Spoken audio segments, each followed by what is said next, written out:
go on. Okay. Nicole, I'm so sorry. I don't know that this group needs introductions. And with some technical difficulties, we're already 12 minutes after 10 o'clock and we're going to hit 11 very quickly. Could we bypass that? Our names are showing.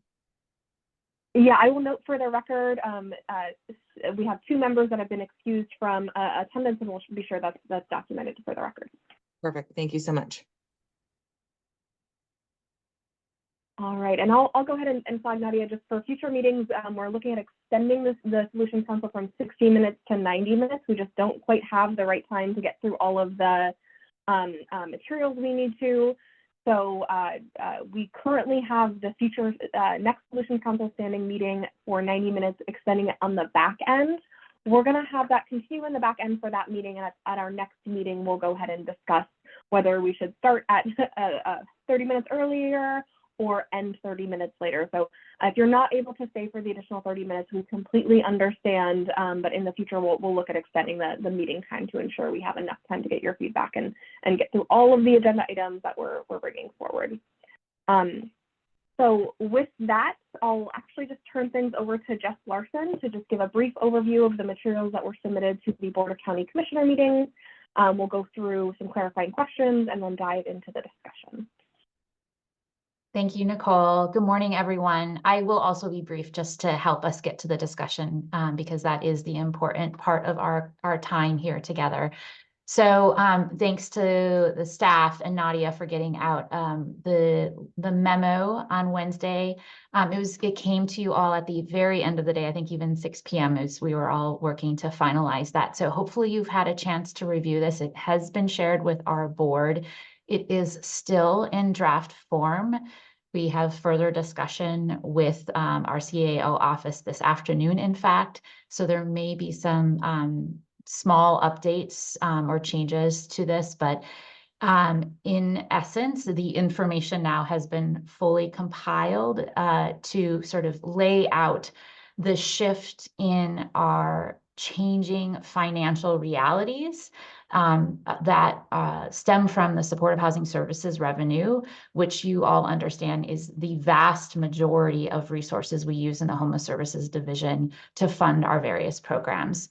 And if you haven't had a chance to review the memo yet, the first page outlines 3 high-level trends that I will just review right now, and then the subsequent 4 pages goes into further detail about those trends and those specifics. The trends that we are noting, and again, these are trends of or context in the funding that has changed since our budget was proposed and adopted in June. And those changes are that we are, as a program, both through the services contracted out to our providers and the rent assistance and other costs managed by the overall program, we are spending at a higher rate than previously forecasted. So this rate was built into budget assumptions and led to us forecasting or planning for a budget amount of $115 million for, I think it actually was a total of $120 million, but based on that rate of spending. And now that we see at the end of the closing year that the rate of spending is higher than previously understood, we can anticipate that we're going to spend more this programmatic year than was expected when we submitted that budget for approval. So that is one point of context or changing trend, if you will. The second is that for the first time, the forecasted revenue that Metro puts out each fall, for the first time, we actually received less revenue than was forecasted. So in the fall, as we're planning for that budget, based on both programmatic expenditures and that forecast from Metro, we used their forecasted number of $115 million for this current program year. And that is baked into the budget plan that is currently approved.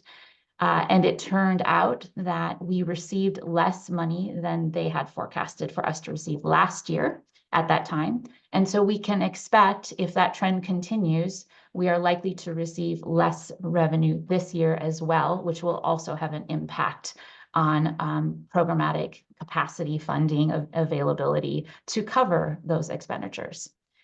And then the last changing trend is just growing clarity around our carry forward balance. This balance is based on, it has been built up, if you will, in the first 2 years, especially of the program.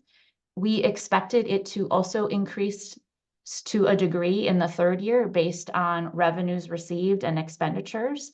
But because in that 3rd program year, we received less revenue and we spent more money, there is less carryover that was moved into our carry forward balance.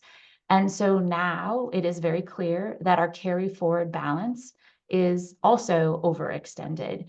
And you'll see below the details about that.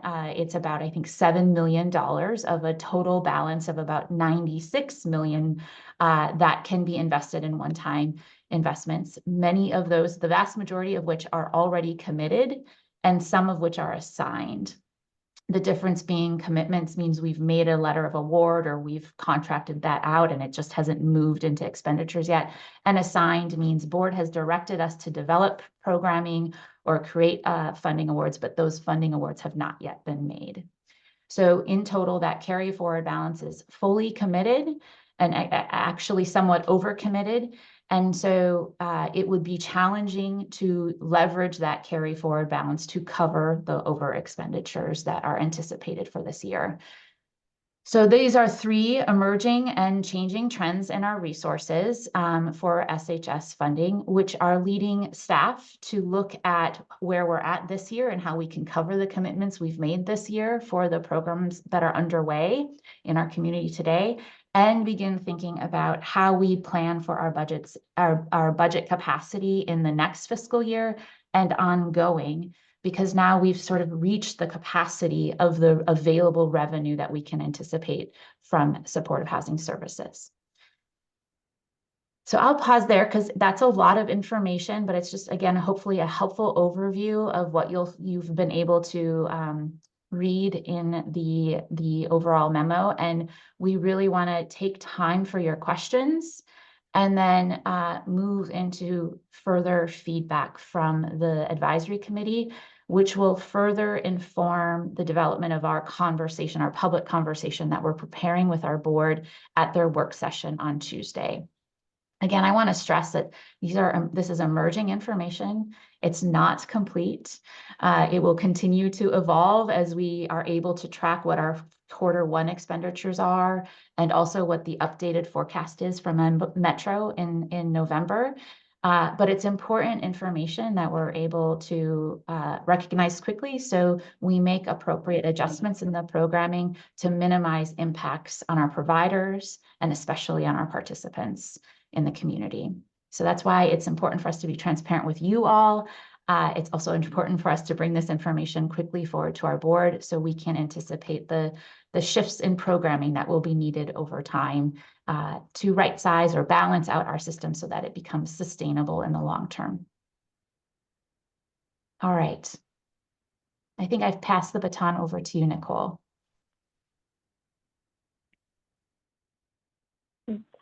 Thank you, Jess. And I'll facilitate you through a few chunks of conversation. We'll start first with clarifying questions. We'll then discuss areas of divergence, areas where something in the memo does not align with your opinions or thoughts.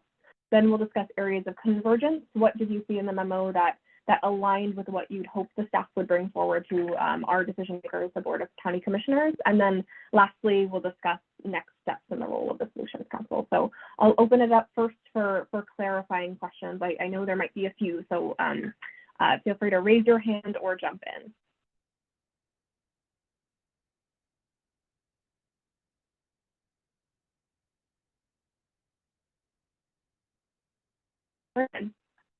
Would it be possible to put the memo in the chat so we can kind of look at it in real time? I believe so. Let's see. I'm not seeing an ability for me to upload the memo, Mayor. Are you able to? Yeah, and I posted on the website, so I'm grabbing the link right now. Right, thank you. Yeah, it was also in the email that was sent out. I don't know if you have access to that while you're waiting.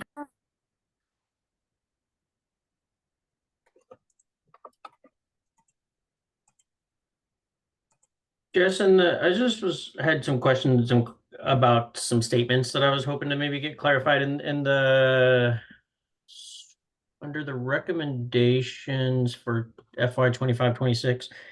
The last sentence in the second paragraph states that this level of program reduction will necessitate a conclusion to all temporary programs. Can you speak to any of what those temporary programs are, or is that a conversation that would want to be had with like individual providers? And then kind of just a question about the rebalancing of the overall system capacity. Does that include like a loss of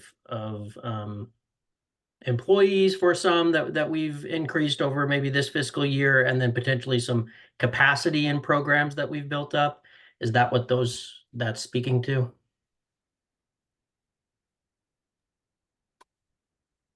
Thanks, Drew.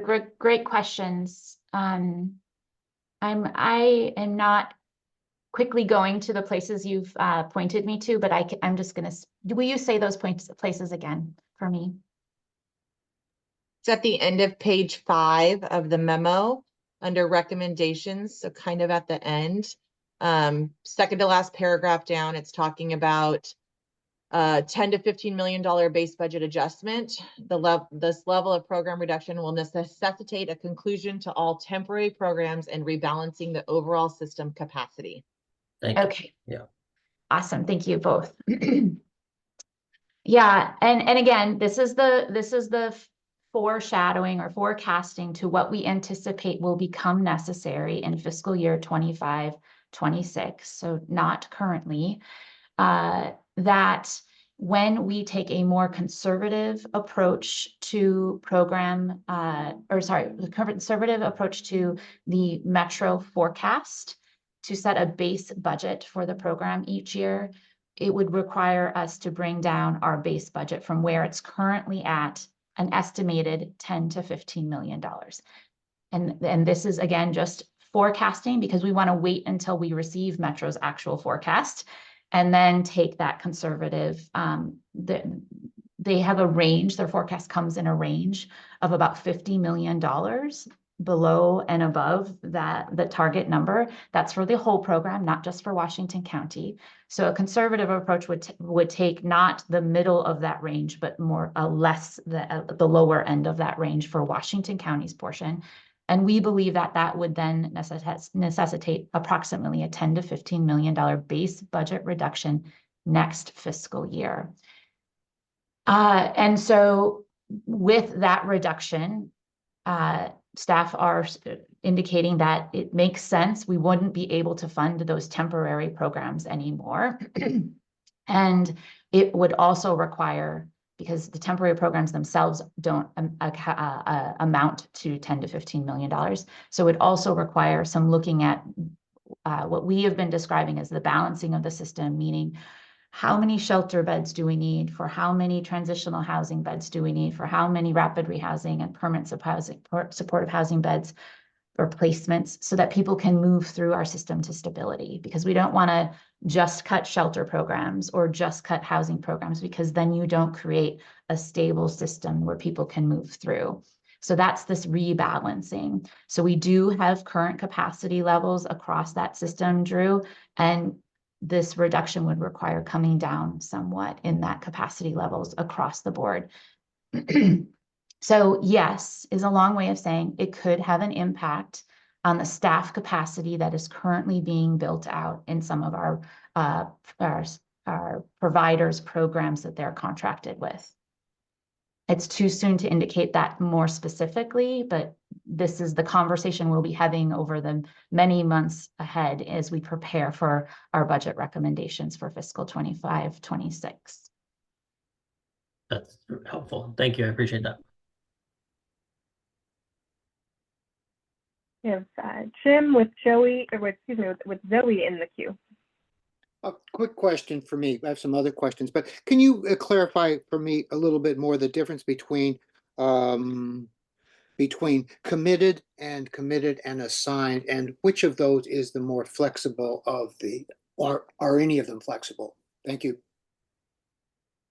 You're welcome. Great question, Jim. And it makes sense that this is a new question because it's a new concept or a new definition that Metro has advised us to roll out when we talk about our carry forward balance.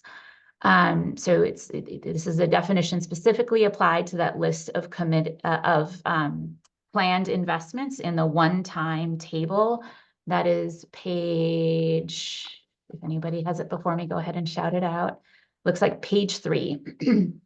And you can see that each of those lines of planned one-time investments in our carry forward balance has either a committed and assigned, or just assigned listed in parentheses next to each of them. The difference is that we have communicated with a specific provider the expectation for a contract to provide those services, or to fund specific activities in the case of capacity building. And that is what committed means. So it is more, it is less flexible, if you will. We've stated we're going to make this funding commitment, and that statement has been backed up with board action, if you will. Whereas assigned means, here again, board has given staff direction to move forward with a program, one-time investment or a capital investment, but that plan has not yet turned into a specific award amount to a specific provider. And so therefore it is more flexible.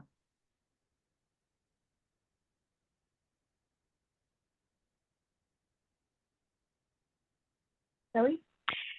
Yeah, can you guys clarify if there will be any adjustment to contracts this fiscal year? Should we worry this fiscal year? Thank you. And that's one question. And the other question is, what is the criteria, if you're using any, for those one-time investments? Yeah, if you're using any criteria specifically. Okay. Because they're all important. Yes. I'll start with the first question. And I believe this is in one of the recommendations that come out. I'm scrolling through the memo to see if I can find the exact place for you all. So current program savings underway for fiscal year 24-25. It's sort of at the top portion of page 5, I believe. And here you'll read the sort of actions underway, delaying new program rollout. There's some delay of staff positions, communicating with our partners about the possible impact, and looking towards ramping down temporary programs to manage for impact to providers and participants for programs that won't be available next fiscal year. But then the final paragraph reads, additional actions may be necessary to address currently projected over expenditures this year. However, staff recommend delaying further programmatic reductions. So to Zoe, to your question, what we're recommending to our board is no further reductions this fiscal year until we have more information about expenditure rates in Q1, which we haven't, Q1 just ended, so we don't yet have that data, and also Metro's fall forecast. So those 2 points of information are going to help us better understand the rate of over expenditure, if you will, or the amount of potential over expenditure, and therefore what the tools we have for mitigating that. And right now, our recommendation is to not make reductions to the existing kind of base budget of our system.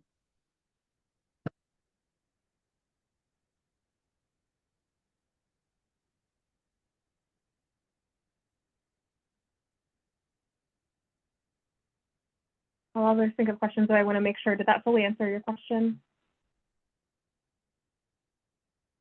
Yes, thanks. Hey, guys. Hey, Jess. Oh, sorry, Drew, please go, you. You go. It's your turn. I've asked a question. Okay. Jess, I'd sent you and some of your staff an email yesterday about contracted budgets versus actual spent last fiscal year. And I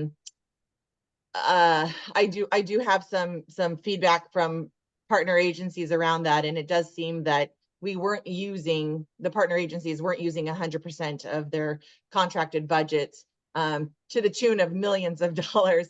And so I think my bigger question is just when it's underspent, where does that funding go? And how does that affect this deficit piece that we're talking about? Thanks, Kim. It's a great question. And this feedback that you all provided at the last meeting helped us be more clear in our writing. So we were trying to say the program spent 100% of its budget. That included increased expenditures from our providers and also increased expenditures from the program, like rent assistance and other parts. But you're right, it isn't that the contracts specifically were spent out at 100%. So that's an important distinction. And I'm going to invite Ali in to kind of help describe how rate of expenditure is built into the budget planning. And actually, we often execute contract amounts greater than the total budget amount. Sure. So just for context on how our budget is built, so we look at rate of spending across partner contracts from previous fiscal years, which in the case of building our current budget was only looking at 2 to 3 years of historical spending patterns from partners across those service contracts. And so we use that to inform how much we budget for in service contracts. It's a pretty standard practice in Washington County in particular to budget for a rate of spending across service contracts that is less than 100% of what is actually budgeted in those contracts.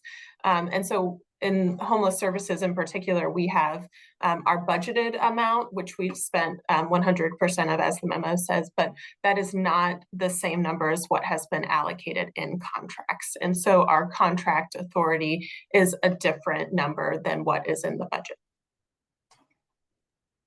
So then if you can help me understand, and please, like a third grader, because I know one of the things that's happening as I was receiving feedback from folks, the piece that I saw over and over again was just ramp up of programs. They were just trying to staff those programs, and that's why there was an underspend.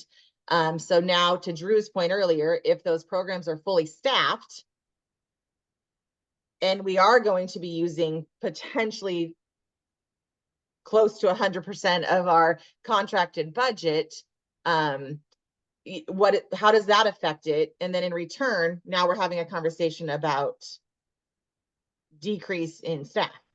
So we've just built up our programs and staffed them up because the system took a little bit to get in place, right? We all had to learn along the way.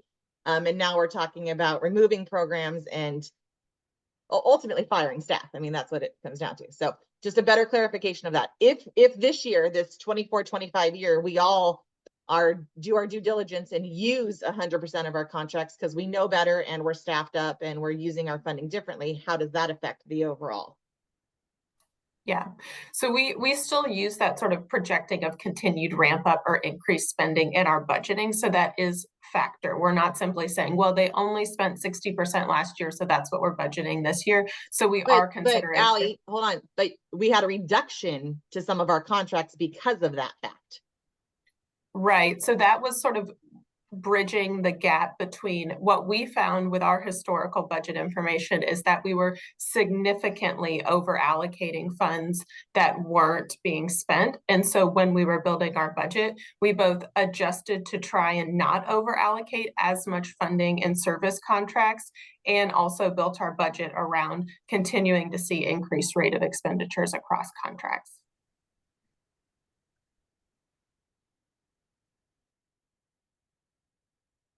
These are important and helpful questions. And I think it helps illustrate how we're shifting from this kind of urgent ramp up of put the capacity out there, let the providers spend whatever they can spend because we need to get these resources into our community. And now we have to shift to how do we stabilize the programs, the people, the services we have, because the resources are fully committed. And so what Ally was just describing, and Kim, you were just asking, is an example of a shift in the practices, the planning, the budget making practices we're having to make to move from that ramp up, spend as much as we can strategy into this stabilization, sustain the programs that are so critical in our community. And this is the very nature of the questions we're bringing to our board about how to make that transition in our programmatic work to create that stability, because it's not about the urgency to spend anymore. It can't be. Right, no, for me, it's about firing staff. That I was told spend, ramp. And now I'm on the cusp of, oh shit, I get to fire some staff. So that's my trigger point that I'm struggling with at this time. And again, nothing fully has been decided, but I think everyone has a sense of anxiety with the unknown of what could be cut, even if it's across the board, there's little reductions in places. I invite you to join me in those conversations with my staff. Well, I think something to think about that, Kim, as well, and also how will the reduction of those staff impact, reduction of capacity in our programs that will impact, people that we're providing housing and shelter to. And so I think just something that we want to make sure we think about if we get to that point next fiscal year is making sure that we're really thinking about not only the staff, but the individuals in our community that are going to be impacted by those decisions too. Right. And then I would just add to, sorry. Oh, Vernon, one quick moment. I want to make room if there's clarifying questions. I have you in the queue. If you have another clarifying question, if you could put your hand up, I'd love to move to we're headed that way, but to the policy conversation. So Vernon, please go ahead. I was just going to say, to add to that, I know in trying to be good stewards of our resources, we did a lot of things. We did everything we could to not spend as much of our allocated budget. But some of the things that we had access to, a lot of things that we had access to the first year or so are not there any longer. So now we're finding ourselves in that place. And then on top of that, if we continue to think about the reduction or the possibility of eliminating staff, then we compromise best practice and quality of services and resources to those that we're providing services to. That's super important and very much a part. You just described one of the guiding draft principles that has been laid out about that quality of service in balance with quantity or capacity of the system. And we can't lose the quality because we have to make sure we're sustaining the quality of the services for the people we serve. Thank you for raising that, Vernon. All right, well, I'm not seeing any additional hands raised with clarifying questions. I'd like to move us forward to talk specifically about the memo, and if there's things in the memo that you disagree with or are out of alignment with where you think the staff should head. I want to note we've heard a lot of concern and anxiety about the need for budget cuts overall, and that has been heard, understood, agreed with.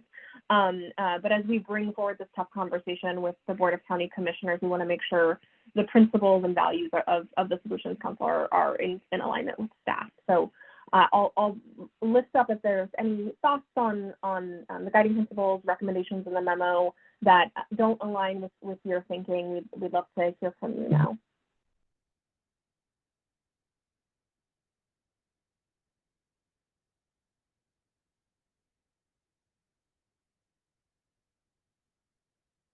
And as folks are thinking, I'll particularly call in those that haven't spoken yet. If you have reactions to share, other things to put on the table for staff.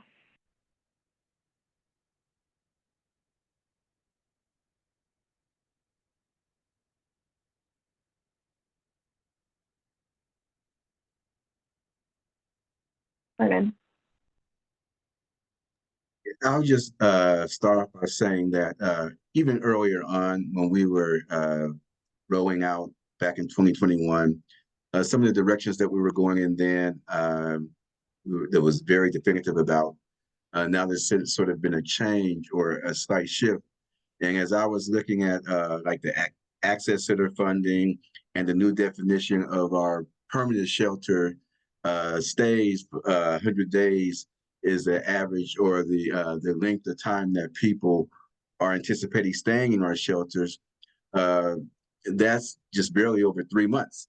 And so that's not necessarily a permanency, if you will.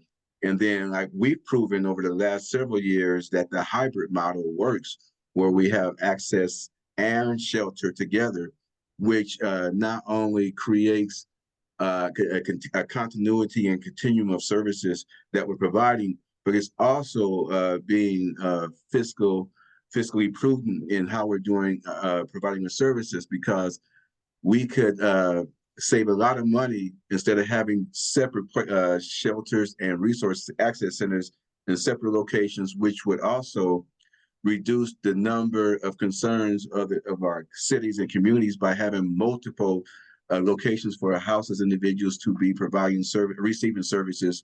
And if everything is somewhat consolidated, like we're trying, well, our goal is to create a campus-like atmosphere in the same geographic location that mitigates a lot of things that are taking place outside of our area. And then there's also it's a tremendous ease on the financial some of the constraints that we're seeing ourselves or finding ourselves in.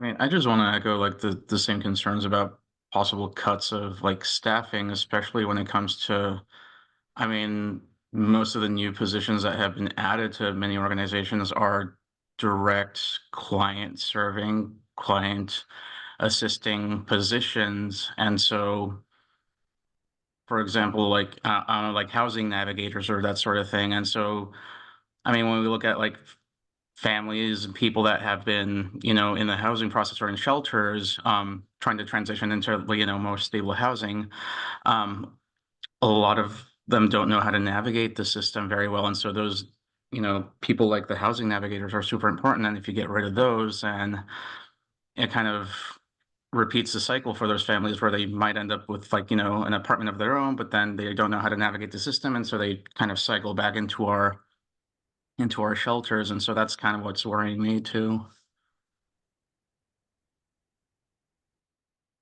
Just the fact that, you know, a lot of those new positions are the like direct service ones.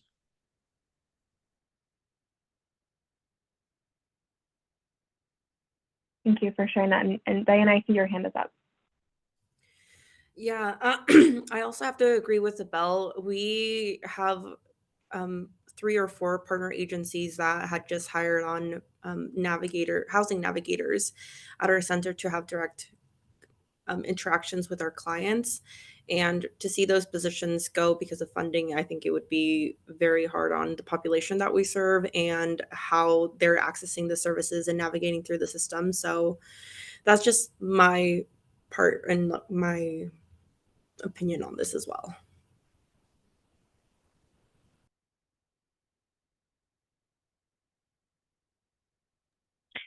Appreciate that. And Uplift, oh, sorry, Zoe, go ahead.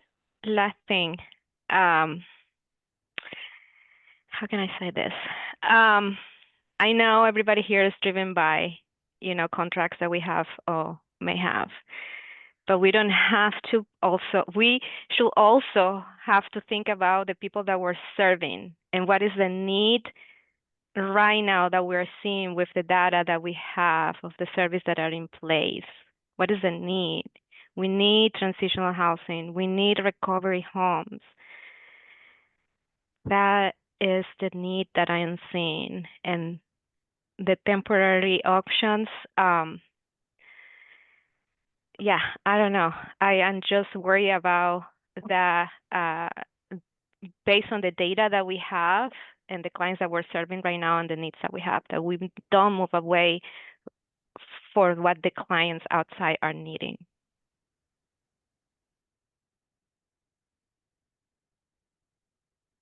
Thank you, Zoe. That's helpful. And Jim, go ahead.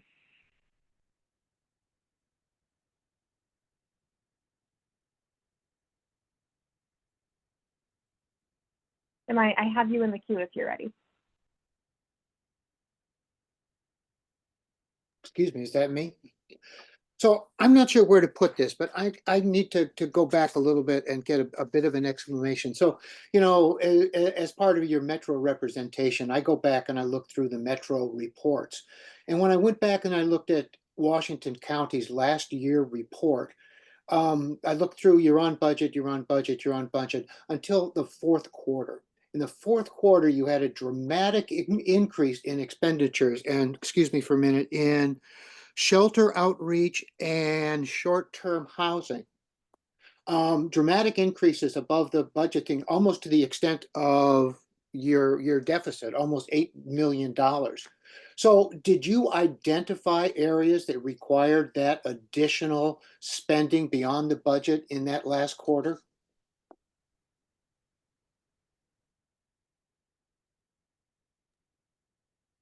I'm sorry, Jim, I think I missed the $8 million you're referencing. So if you look back at you know, you're looking back at your fourth quarter expenditures, which I don't think people have access to. It's not in your thing. It's in your annual report. Your expenditures in those areas were dramatically above your budgeted amount. And it was a significant amount, again, about $8 million for that fourth quarter expenditures. So I assume that you identified areas that needed this additional expenditure that required you to go beyond the budget. But if you could explain, at least to us, what those were, I think it would help us when we look to how are we going to allocate funds in the future. I'm sorry if this is confusing. Thank you. And it's a good reminder for us to make sure we share that the financials report that were part of the end of the year reporting to Metro. We'll make sure we get that out to everyone after the meeting. It is, I'm going to invite Ali in to give a more technical answer again, but it is common in every programmatic year that the fourth quarter is there are the most invoices received and the highest rate of expenditures. And we plan that into our forecasting and planning as well. But you're right, that's where we saw programmatic expenditures kind of like far surpass our budgeted amount in various programmatic areas. I think shelter was one, and there may have been a couple others. But that isn't those decisions were made in the fourth quarter. That is really, frankly, decisions that were made in the beginning of the year that sort of came in the fourth quarter for payment. And yes, that is exactly the kind of rebalancing, like how do we think about our investments into shelters, our investments into the various housing programs in that balance so that people can move through, and what it's actually costing us to sustain the current capacity. And if that helps illuminate where we need to make reductions. Those are exactly the kinds of questions we're going to be asking as we move forward. Ali, do you want to say more about that? Yeah, thank you. Sure, I can tag off of that. And I assume, Jim, that you're referring to our Q4 report for the 23-24 fiscal year.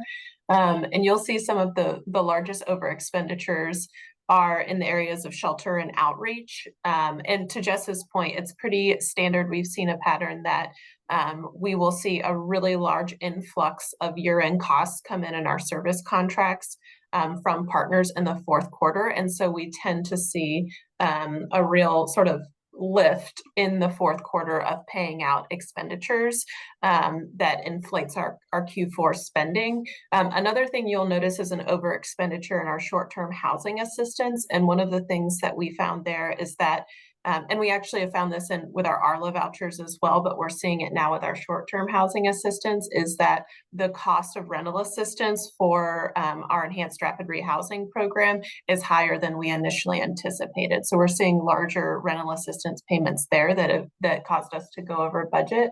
And just to be really transparent, there's sometimes internal costs that we don't get until end of fiscal year. So for example, we had a large capital expenditure at one of our shelter sites that the county owns that came in the fourth quarter that also drove up our spending in the fourth quarter.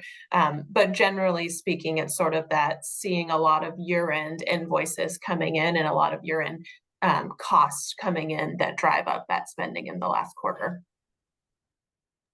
Thank you. All right, folks, and we're getting short on time here, so I just want to acknowledge that. And Drew, I see you in the queue. After Drew goes, I'm going to ask one question, and I'll repeat it after Drew goes, but just start thinking about it now.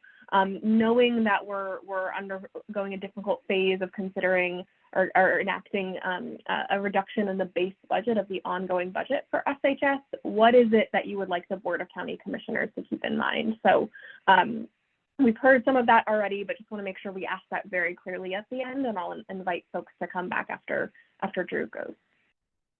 Thanks, Nicole. One thing that it may be in the memo, I'm just not seeing it, that I think we discussed in our last Solutions Council meeting is just investigating the amount of carryover funds that are available in the system as a whole, and seeing if that's an opportunity for us to help plug some of the gaps that we have in our community. So I'm just wondering if there's room to do that. I understand that that's probably an ask and a pathway that we have the least amount of say in, right? Or ability to manage, but I think I'm wondering if there's room to include that in here somewhere to investigate some of those overages that the system has. Drew, thank you for that. Metro. And in fact, that did make it into the memo from that feedback. So please look at the last sentence before the conclusion and the paragraph above the conclusion. We were able to pull from our understanding of the reported balances and unassigned funds, both at the regional level that Metro holds for administration of the program and distributed in the 3 counties, but reserved for the purpose of the regional investment fund that was carried over from the first 2 years of underspending in that purpose. So that feedback was well received and helped inform these recommendations for our board's consideration. And you're right. Perfect. We have the least amount of authority here, but it is helpful to raise it, and we hope that comes into the regional conversation. Perfect. Thank you. I actually have that on my list of things that I appreciated from the memo, and then totally forgot that it was on my list of things. I also appreciate that there's room and recommendations to think about how the county can come on board with us. And it really does feel like it's not just you all asking us to take cuts and to take the hit for this. There is language in the memo, and it feels like there's room for, the understanding that this is a dilemma, for lack of better words, that we're all trying to solve together. And it does feel that way in the language. So thank you. Thanks, Drew. Yeah, I just want to echo that and say the team is really feeling the angst of this reality, these trends, this change, and what it means for the work we are all doing, for the work that you and the service providers are doing, for the individual case managers you've hired. These are very tough conversations to have. And I think our goal is to make this shift in as gentle of a way as we can to create deeper stability, because at the end of the day, these are volatile taxing mechanisms for a system that is it is so critical that it has stable funding. So that we're just feeling the challenge with you, and I wanted to echo that. Molly? Thanks. Something you said, Drew, and something I'm feeling and sensing, especially from Kim. There's this moment of you have all ramped up significantly in the last 3 years, and we have as well. And we all we went like this, and now we're having to figure out how do we do this a little bit. And we didn't, there's a sort of a confluence of things happening at the same time because it hit this ramp up and you guys have been hiring staff, building out programs and really housing people. And the last thing I ever want to do once we house someone, we don't want to unhouse them. We can't go backwards.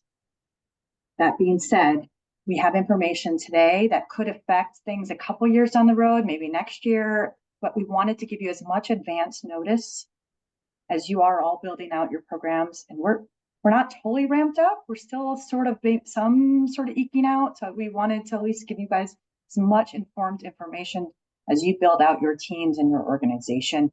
Maybe I don't hire that one last person I was thinking about hiring or whatever it may end up being. As you think about slightly different approaches in this new, slightly new sort of the combination of being able to be really good at spending the money now and having all the capacity, and now we're having to kind of get to that plateau phase. So we're with you to try to bridge that over we're trying to slow down any kind of peak and valley. Our job is trying to reduce the volatility that we are finding is coming from this revenue stream from Metro. They know it. I think they've been clear about the volatility, but we hadn't had to really deal with that reality until now. So it does mean going forward, what we're trying to put in place is more predictability so that no one does have to lay off staff. So we're trying to build in that a little bit of a system stability approach so we have all the same goal, and us included. We're in the same boat as you. We don't want to have to be in that position either. So we're just trying to give you guys as much information as possible. And the other thing that we could really use your help with is making sure that Metro, from their staff and their leadership, they understand that we actually have built out a full system. And we are actually now in a place where we need to figure out how we go from here to here, but then also create that predictability with us, because there's still a little bit of, I think, some reality checking you need with them around that there's just these funds sitting there that we can just plug with all of you. So we're here with you, but we're trying to smooth the boat or try to steer the boat over the next 1 to 2 years with you to smooth out these peaks and valleys. Molly, you just said it would be helpful for Metro to understand that we are executing fully. What does that look like for us, or what would your ask be of us? Let's think about that. I know we are at time. I think that would be a great conversation at the Solutions Council, because we're gonna have to think about our own board has been trying to figure out how to get, the narrative, the right elected conversations are happening, and sort of staff to staff. But I think advocate, you guys are in the first line of defense. You're housing the folks, and you've hired all the folk, your staff to be able to be responsive to the crisis. So let's talk about that more. But I think they do need to hear from you more directly. And Zoe, I see your hand up, and I'm noting that it is 11 now. If I would love for some maybe comments in the chat as well. So I'm gonna call on you next, but if you have comments on the chat of what your message is to the Board of County Commissioners in regards to this new environment, what you want them to keep in mind. They are our deciders on our budget, and we want to make sure that we can help carry your voice to that decision-making table. But Zoe, if you wanted to jump in, please feel free. Last one, and I know it's very clear that prevention, funding for prevention is not the intention of this, but I just want to be mindful again, looking at the data, looking at the diverse racial component of the data of the 4,000 people that we prevent to go homelessness, how diverse it is, and how we're applying racial equity in that. It's the most diverse data on this approach. So we're preventing our Asian population, Black population, Hispanic population to go into the next system. So I'm very worried about not funding that and increasing this capacity.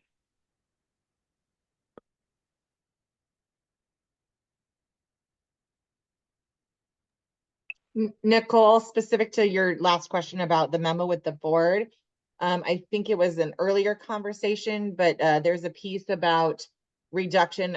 Drew, I think, is the one that pulled this out. I could find it really quick if I needed to, but reduction of temporary programs, but it doesn't actually talk about what those are. And so maybe just being more specific about what are temporary programs.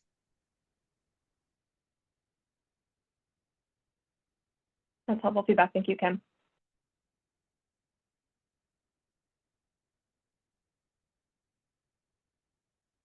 All right, well, I want to be mindful of time as we mentioned, as I have mentioned to some of you, maybe not all, I'll clarify. The Board of County Commissioner meeting is happening Tuesday afternoon. The link is not yet live, so we can send that out as soon as it's live if you all want to listen in and follow along.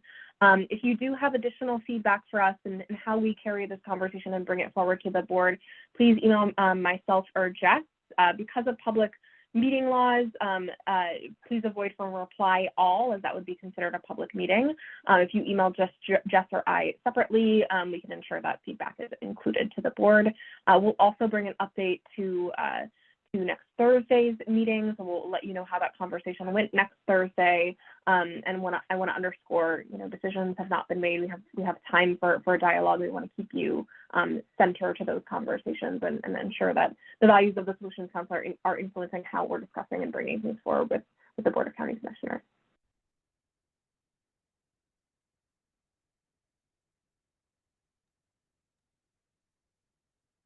Is the work session public as well?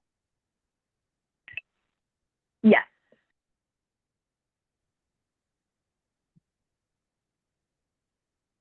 Thank you. Thank you. Thank you, everyone, for making time for this extra conversation, for leaning into this really hard work, and for partnering with us as we go through this transition over the next year or two together, and how we can be mindful of the impacts to our community and our partners. We really appreciate your feedback.